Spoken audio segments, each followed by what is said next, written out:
Death at Devil's Bridge. Chapter 8. We live in an age of balloonacy. The Daily Telegraph, 1864. He must needs go that the devil drives.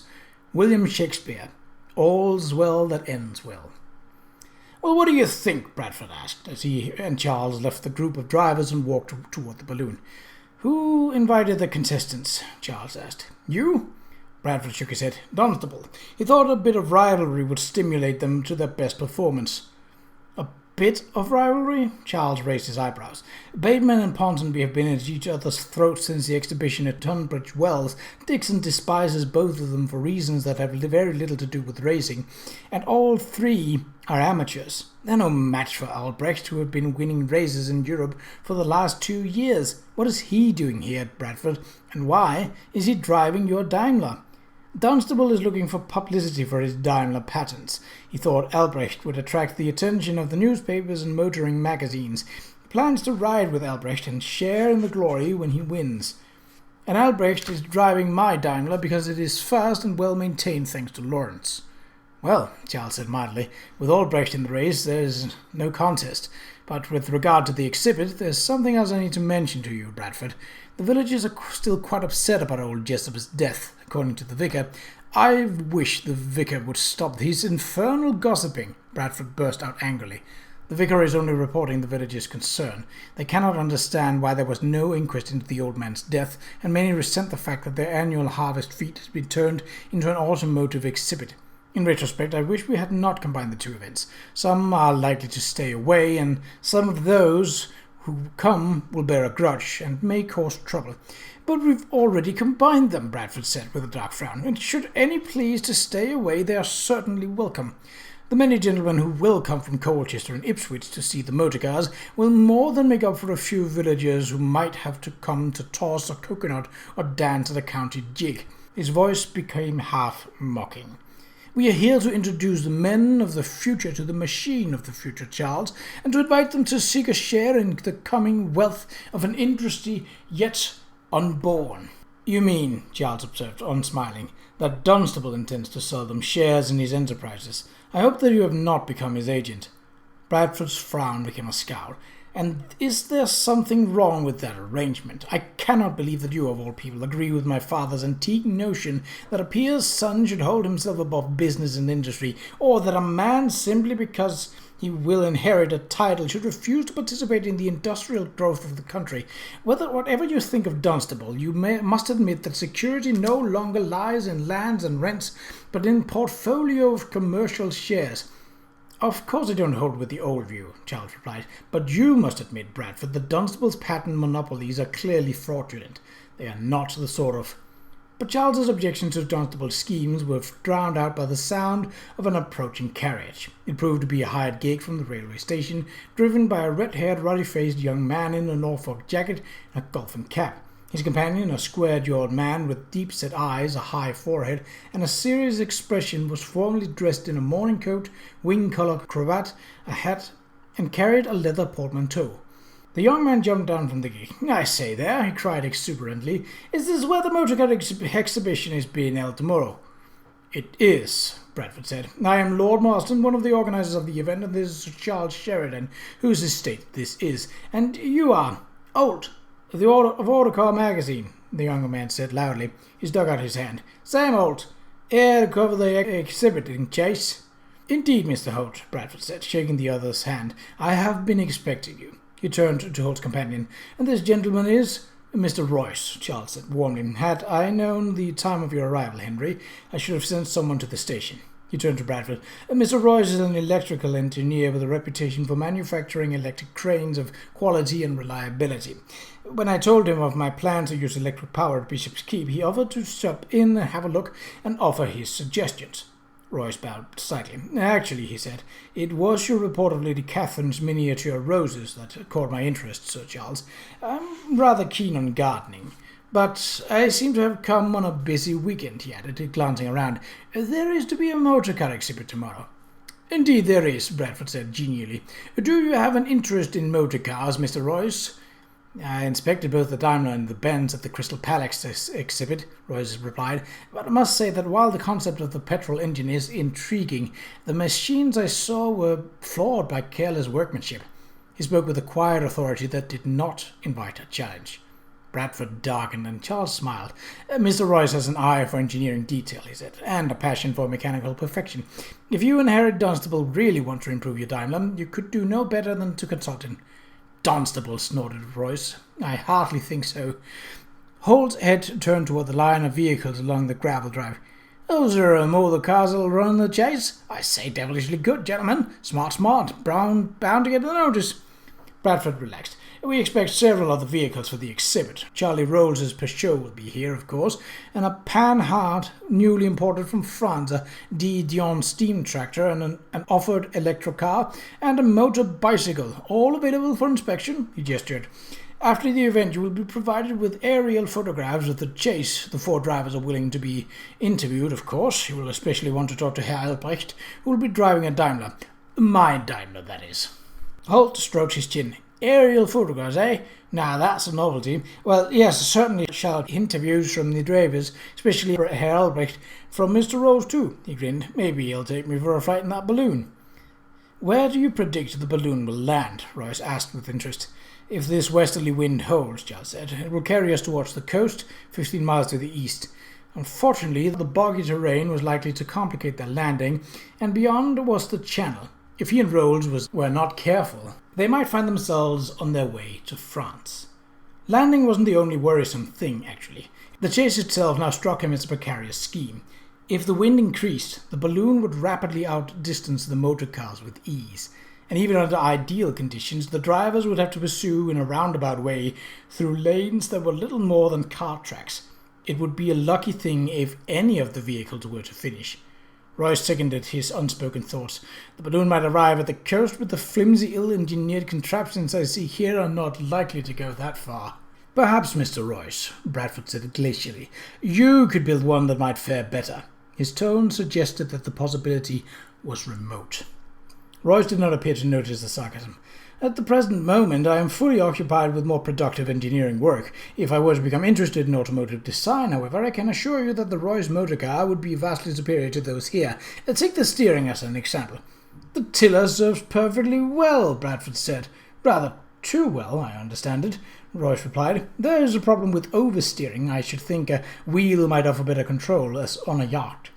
Bradford gave an involuntary ha of disbelief, and Sam Holt's eyebrows went up under his gingery hair.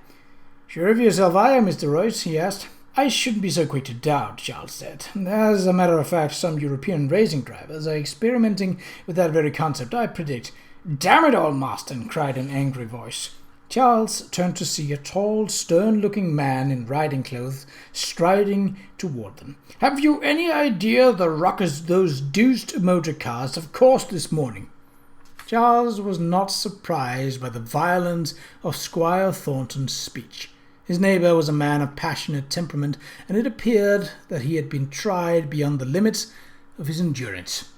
Ah, Thornton, Bradford said in a placating tone. Mr. Holt, Mr. Royce, I should like you to meet Squire Roger Thornton of Thornton Grange. The Thornton stables have a reputation that is known to all. Damned right, Thornton snapped, ignoring all but Bradford. You've thrown my horses into a state of nervous exhaustion. You and your bloody motor cars, he glowered. I should think you would have better sense, Marston, after what happened to old Jessup.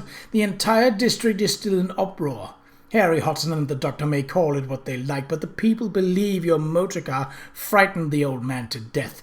They call it murder, and what your father will say... I think we should take a turn in the garden where we can discuss the matter privately, Bradford said, and taking Thornton by the arm and walking away. Holt turned to Charles, his eyes gleaming with journalistic curiosity. Murder? Who got murdered? No one, Charles said firmly, raising his voice over the clatter of another arriving wheel. No one at all. Ah, Mr. Holt, a loud voice exclaimed. Glad to see that you could come and review our little event. A solid-framed, fresh-cheeked man alighted from a barouche. He wore an air of a Swiss admiral, sporting elegantly grizzled side whiskers and dressed in a blue uniform coat and yachting cap with an elaborate insignia, an allegorical female in flowing garments brandishing a sheaf of lightning flashes in one hand and steering a self-propelled chariot in the other. "Mr. Dunstable, sir!" exclaimed Holt, running to shake hands. "Mr. Sims sends his greeting for a most successful exhibit, sir." Charles knew that Mr. Sims was the editor of the new autocar, and that the journal was as speculative as Dunstable's ventures. In fact, it was clear from the issue that he had read that the journal was strongly biased in favor of Dunstable in his promotions, a not altogether surprising fact since the bulk of the journal's advertising came from Dunstable's concerns. More to the point, Sims was the director of one of Dunstable's manufacturing promotions. It was hardly an arrangement, Charles thought, that fostered independent reporting on the emerging motorcar industry. But the arrangement clearly suited Dunstable, who pumped Holt's hands, then turned to Charles. "Sir Charles," he said in a mellifluous voice, "I cannot tell you how grateful I am, sir, for your magnanimous offer of your fine estate for a humble event. You are truly a generous man, sir, and I am in your debt, my very sir." Sweeping the yachting cap from his head to his breast, he bowed low. "The estate is Lady Catherine's, Mr. Dunstable," Charles said quietly, "and the loan of it was to Lord Bradford, who asked it as a favour to a friend." Dunstable beamed, undismayed. "Very good, sir, very good. My compliments to Lady Catherine, and of course the affair is entirely Lord Bradford's from beginning to end, and wholly in his capable hands, and he will get all the glory when Mr. Holt writes of the event in autocar. All the glory, isn't that so, Mr. Holt?" Holt's head snapped up. "Just so, Mr. Dunstable," he said, and whipped out his notebook. "Lord Bradford, all the glory," he muttered, scribbling busily.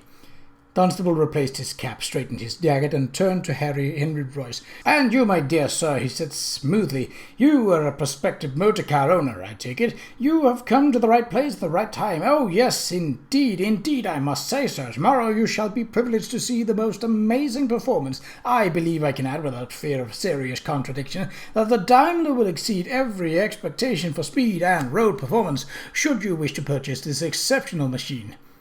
"I think, Sir Charles," Henry Royce said, turning his back on Harry Dunstable, "that I should very much like to see Lady Catherine's roses, and perhaps then you will show me your electric generator and your new gas plant."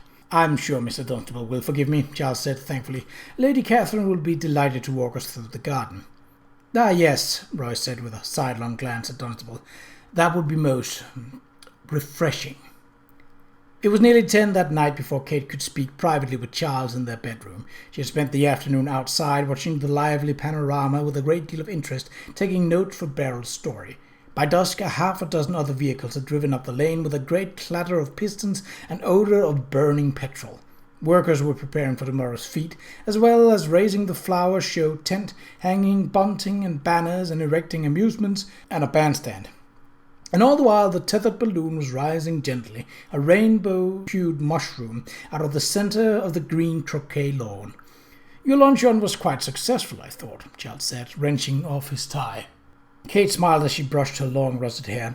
Sarah Pratt had assembled a tasty soup, a cold joint, a jellied fowl, a cucumber and tomato salad, 2 pâtés, and a substantial pudding, all on an hour's notice. It had been nothing short of a miracle. "Mrs. Pratt certainly distinguished herself," Kate remarked, "but the luncheon itself was terribly uncomfortable. The tension around the table was enough to ignite a flambé." She glanced at Charles in the mirror. "It wasn't just the 4 drivers either," she added, "although they behaved badly enough, taunting one another like schoolboys." "There's a great deal of competition among them," Charles replied. "They're convinced that the entire future of the British motor-car industry rests on the outcome of tomorrow's chase. It would be a wonder if they didn't bait one another." "I suppose," Kate said thoughtfully. "And then there was that awful Harry Dunstable." Awful indeed. An amply upholstered man with elaborate side whiskers, dressed like a coach driver. He tried to sell me a package of shares in his Daimler company, or, failing that, a Daimler itself. The man is a peddler, pure and simple. Charles unbuttoned his shirt, looking grave. "Ah, yes," he said, "the distasteful, disgraceful Harry Dunstable. If we get through the weekend without another murder being done, I shall be very surprised." He glanced up with a crooked smile. "Only joking, my dear." Kate put down the hairbrush. "Who is he?" Charles sat down on the bed to pull off his shoes. A promoter with a reputation for questionable dealings. He snaps up promising patents and licenses and then uses them to lure investors to buy stock. He has floated the British motor car syndicate for £1 million. £1 million, Kate. Mark my words, the man will end in jail, if someone doesn't kill him first. He is a dangerous man.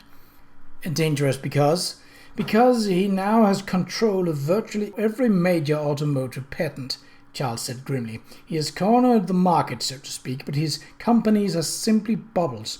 When they burst, and they will, there will be nothing left to do but import motor cars from France and from Germany. Charles's voice had become angry. Dunstable is hated far and wide, and for good cause. He will kill the British automotive industry before it is even born. But isn't there a British inventor who could design a British car? I have encouraged Royce to enter the field, but he is currently otherwise engaged, and he hates promoters. If he could develop a partnership with someone he liked, someone who could sell the motor cars he developed, Charles shrugged, but that's not going to happen for some time. And this disreputable man, Dunstable, is a friend of Bradford's? One of Bradford's creditors, Charles said. Bradford bought stock in an earlier speculation and is still paying the piper. He looked up and saw Kate face and smiled. But, my own dear, why are we bothering ourselves with such a sour object? He held out both hands. I shall have to go out at 11 and see to the inflation of the balloon, which will continue all night. But come to me now, love, and let us see if we can find another sweeter business to occupy us for the hour until then. A few moments later, they discovered it.